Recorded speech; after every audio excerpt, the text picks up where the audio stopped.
Welcome to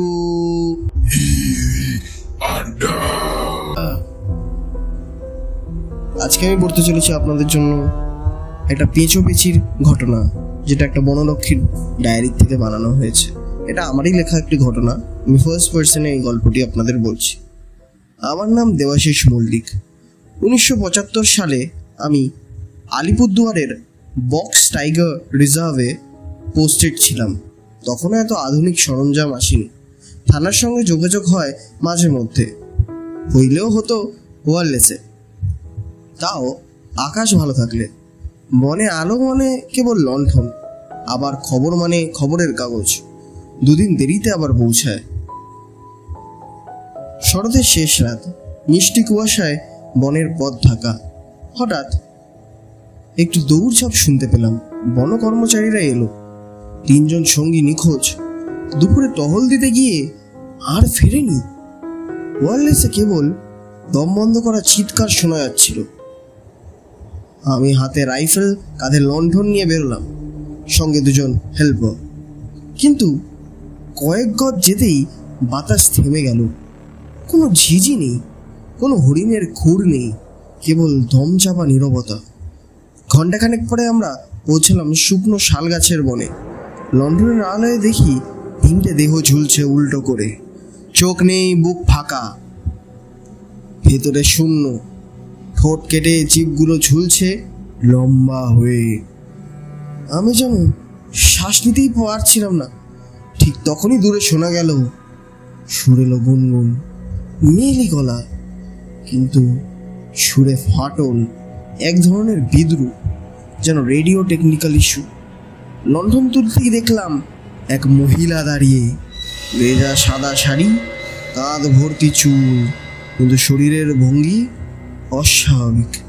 আড়াআড়ি ভাবে গাছের কাণ্ডে ঝুলছে, মাটিতে অমান্য হচ্ছে।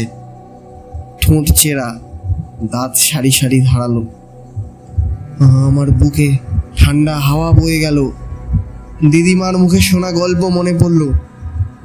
পেঁচি, বন জুড়ে ঘুরে বেড়ানো অর্ধেক পেঁচা অর্ধেক অশরীরী, তার গান বেড়ে চলল। হঠাৎ গাছ থেকে পালকের মতো কিছু ঝরতে শুরু করলো। হাতে ধরতেই বুঝলাম ওগুলো পালক নয়, মানুষের জীব। আমরা দৌড়ে পালালাম, কিন্তু কুয়াশার ভিতরে মনটা পাল্টে গেছিল। গাছের ছায়া নড়ছিল, মাটির ভেতর থেকে গোঙানি উঠছিল। শেষমেশ আমি এক ফাঁকা ঘাস জমিতে এসে দাঁড়ালাম। সেখানে পেঁচু বিশাল আকার নিয়েছে। ডানা ছড়িয়ে, ডানার প্রতিটি পালক এক কটা চোখ ফুটে উঠেছে, একসঙ্গে তাকিয়ে আছে আমার দিকে। আমি জানতাম রাইফেলের গুলি কিচ্ছু করতে পারে না। হাঁটু গেড়ে বসে পড়লাম। ঠিক তখন গ্রামের এক বৃদ্ধ ব্রাহ্মণ সুশীধর মশাই পথে এলেন। বয়স 80 ছুঁই, তবু গলায় বজ্রের মতো জোর, হাতে রুদ্রাক্ষের মালা, মুখে দৃঢ়তা। তিনি কণ্ঠ ফাটিয়ে পড়তে শুরু করলেন, ওং হনুমানায় নমঃ। মন্ত্রধ্বনি বন জুড়ে ছড়িয়ে পড়ল, যেন আকাশে বজ্রপাত হচ্ছে। লণ্ঠনের আলো নাচল, গাছ দুলে উঠল। পেঁচির পালকগুলো একে একে আগুন ধরে গেল, চোখগুলো ফেটে রক্ত গড়িয়ে পড়ল। অবশেষে সে এক কণ্ঠ বিদারী চিৎকার দিয়ে মিলিয়ে গেল। শুধু পোড়া গন্ধ, ভাঙা ডানা আর নিস্তব্ধ রাত বাকি রইল। শশীধর বাবু নিঃশ্বাস ফেলে বললেন, এই বনে শুধু বাঘ হাতে নেই, দেবতা অসুর সবাই পড়ছে নে।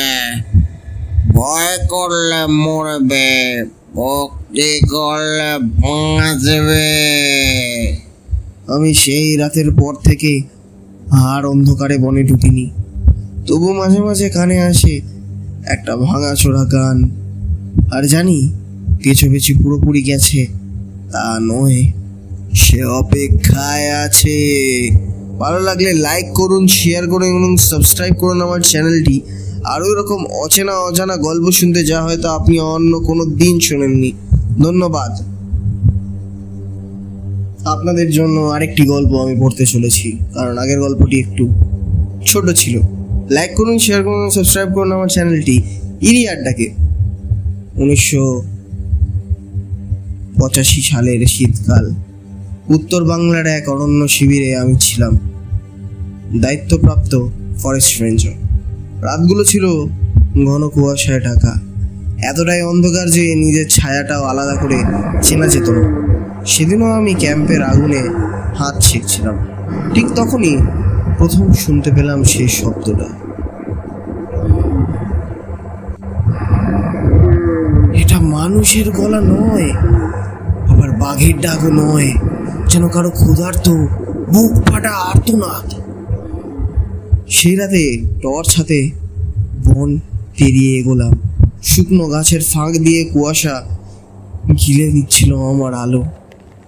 একটা অন্ধ গন্ধ ভেসে উঠছিল, মচা মাংস আর রক্তের, ঠিক যেন হাড়ে লেগে থাকা ঔষধের দুর্গন্ধ। তারপর আমি তাকে দেখলাম, দুই মানুষের সমান লম্বা, চামড়া হাড়ের সঙ্গে লেপ্টে আছে, চোখ যেন গলিত অগ্নিকণা, হাতের নখগুলো তীক্ষ্ণ ছুরির মতো, আর মুখ ভর্তি দাঁত রক্তে লাল। ওটা ওটা ওটা তো ওয়েন্ডিগো। আমার দিকে ঝাঁপিয়ে পড়লো। আমি বন্দুক তুলতেই তার নখ ছিঁড়ে গেল আমার কাঁধ। রক্ত গরম ধোয়া হয়ে বেরোতে লাগলো। বুকের ভেতর দম বন্ধ হয়ে আসছিল, তবু ট্রিগার চাপলাম, আর সেই গুলি ভেদ করে দিল রাতের নীরবতা। ওয়েন্ডিগো মাটিতে লুটিয়ে পড়লো, কিন্তু তার চোখ তখনও আমার দিকে তাকিয়ে ছিল অভিশাপের ছায়া আর এক অদ্ভুত প্রশ্ন।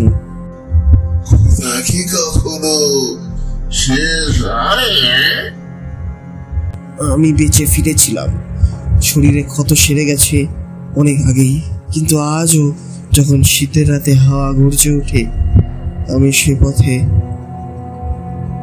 কথা বলতে পারি না। গাছের ফাঁক দিয়ে সেই একই লাল চোখ আমার দিকে তাকিয়ে থাকে। মৃত ওয়েন্ডিগো কি আসলেই মারা গেছে, নাকি সে আমারই ভেতরে বেঁচে আছে? আমার ক্ষুধা, আমার ভয়, আমার একাকিত্বে শিকারের শেষ কখনো হয় না। আপনাদের জন্য একটা গল্প বলছি, যাতে আপনাদের আরো ভালো লাগে। ছোট ছোট কয়েকটা গল্প বলছি, যাতে আপনাদের ভাল লাগতে থাকে। লাইক করুন, শেয়ার করুন এবং সাবস্ক্রাইব করুন আমার চ্যানেলটি আরও এরকম গল্প শুনতে। 1972 সালের শীত। আমি তখন উত্তর বাংলার পাহাড়ি অরণ্যে কর্মরত একজন বনরক্ষী। জীবনে অনেক বাঘ, ভাল্লুক, সাপ দেখেছি, কিন্তু সেদিন যেটার মুখোমুখি হলাম তা কোনো প্রাকৃতিক প্রাণী নয়, তা ছিল ক্ষুধার প্রতিমূর্তি। ডিউটি চলাকালীন গ্রাম থেকে খবর এলো কয়েকজন কাঠুরে হারিয়ে গেছে। তাদের ঝাঁপির মধ্যে কেবল ছিঁড়ে যাওয়া কাপড় আর রক্তমাখা হাড় পাওয়া গেছে। বাঘ নয়, বাঘ এভাবে মানুষ ফেলে যায় না। শব্দটা কানে আসতেই মনে হলো বুকের ভেতর কেউ নখ ঢুকিয়ে দিয়েছে। আমি বন্দুক কাঁধে নিলাম, টর্চের আলোর ফাঁক দিয়ে এগোলাম। প্রথমে একটা হরিণের দেহ দেখতে পেলাম, মাথা ছেঁড়া, পেট ফাটা, ভিতরে অঙ্গ প্রত্যঙ্গ নাড়ি ভুড়ি সব বেরিয়ে আছে মাটিতে, এমনকি অন্ত্রের ভেতরের কামড়ের দাগ। তারপর গাছের ফাঁক থেকে দুটো জল জলে চোখ ফুটে উঠল। চোখ দুটো মানুষের মতো, অথচ ভিতরে আগুন। তার শরীর কেবল হাড়ে ভর্তি, তাদের চামড়া টান টান লেগে আছে, মুখ ভর্তি দাঁত, থেকে গজরাচ্ছে তাজা রক্ত। ওটা ওটা ওয়েন্ডিগো। তার দৌড়ের শব্দ যেন পুরো অরণ্য কাঁপিয়ে তুলছিল। আমি গুলি ছুড়লাম, কিন্তু সে থামলো না। আমার কাঁধে নখ বসিয়ে চামড়া ছিঁড়ে নিল, রক্ত উপরে বেরোতে লাগলো। আমি আবার ট্রিগার চাপলাম। এবার তার বুক বিদ্ধ হলো, সে মাটিতে লুটিয়ে পড়লো ফাইনালি, কিন্তু মরে গেল না। চোখ দুটো তখনও তাকিয়ে যেন অভিশাপ ছুড়ে দিচ্ছে, খোদা খোদা শেষ হয় না। আমি দৌড়ে ক্যাম্পে ফিরে গেলাম। পরের দিন গ্রামবাসীরা খুঁজে পেল সেই দেহ। কঙ্কাল ছাড়া কিছুই অবশিষ্ট নেই। কেউ বিশ্বাস করলো না, বললো বাঘ বা নেকড়ের কাজ। কিন্তু আমি জানি, আমি দেখেছি। আজও শীতের রাতে যখন হাওয়া কাঁপায়, আমি অনুভব করি গাছের ফাঁক থেকে সেই জ্বলন্ত চোখ আমার দিকে তাকিয়ে আছে। হয়তো আমি বেঁচে ফিরিনি আসলে, হয়তো আমি সেই উইন্ডিগো হয়ে গেছি যে ক্ষুধার শেষ খুঁজে পায় না, ভয়ে আরো একাকিত্বে বেঁচে থাকে। ক্ষুধা বংশ পরম্পরায় বেঁচে থাকে। আরেকটি গল্প আপনাদের জন্য পড়তে চলেছি। লাইক করুন, শেয়ার করুন, সাবস্ক্রাইব করতে থাকুন আরো এরকম অজানা অজানা গল্প শুনতে। 1975 সালের ডিসেম্বর। আমি তখন ডুয়ার্সে এক গভীর অরণ্যের বনরক্ষী। সেই বনে ছিল এক অদ্ভুত গল্প। লোকেরা বলতো ছায়া মানব, একটা কালো অবয়ব, গাছের সঙ্গে মিশে থাকা তার কাজ, যে কেবল তাকিয়ে থাকে কিন্তু ছোঁয় না। প্রথম কয়েক সপ্তাহ কিছুই হয়নি, কিন্তু এক রাতে টহল দিতে গিয়ে আমি স্পষ্ট শুনেছিলাম কারো হাঁটার শব্দ, আমার ছায়ার মতো একেবারে পাশাপাশি। কে ওখানে? জবাব এলো না, বরং আমার কণ্ঠে প্রতিধ্বনি হয়ে ফিরে এলো। ঠিক যেন বনটা আমার ভাষা গিলে নিয়ে আবার আমার দিকে উল্টি করে বের করে দিল, আমার দিকে ভমিট করে দিল। তারপর দেখলাম গাছের পাশে দাঁড়িয়ে আছে এক অবয়ব, আমার মতোই লম্বা, আমার মতোই ছায়া, কিন্তু মুখ নেই। অন্ধকারে তৈরি তার শরীর। তুই কে? তুই কে? ও কিচ্ছু বলল না, শুধু আমার মতোই হাঁটতে লাগলো। আমার প্রতিটা নড়াচড়া নকল করেছে। আমি বন্দুক তুললাম, সেও হাত তুললো, কিন্তু তার হাতে কোনো অস্ত্র নেই। আমি ট্রিগার টিপতে যাচ্ছিলাম, ঠিক তখনই তার দেহ ভেঙে গেল অসংখ্য কালো পাখির ঝাঁকে। ডানা ঝাপটানো শব্দ পুরো অরণ্যে কেঁপে উঠল, আর আমি একা দাঁড়িয়ে রইলাম। পরদিন সকালে ক্যাম্পে ফিরতে গিয়ে দেখলাম আমার নিজের কেবিনের দরজায় আঁচড় কাটা, ঠিক আমার নামটাই লেখা, কিন্তু সেটা আমার হাতে লেখা নয়। এরপর থেকে আমি যখনই আয়নায় তাকাই, আমার ছায়া এক মুহূর্ত দেরিতে পড়ে, যেন সে আমাকে নকল করছে না, বরং আমি তাকে নকল করছি। আমার আসল সত্তা কোথাও রয়ে গেছে, আমি জানি না। হয়তো সেই অরণ্যে, হয়তো সেই ছায়ার ভেতর। ছায়া কাকে অনুসরণ করে আর কাকে গিলে ফেলে কেউ জানে না।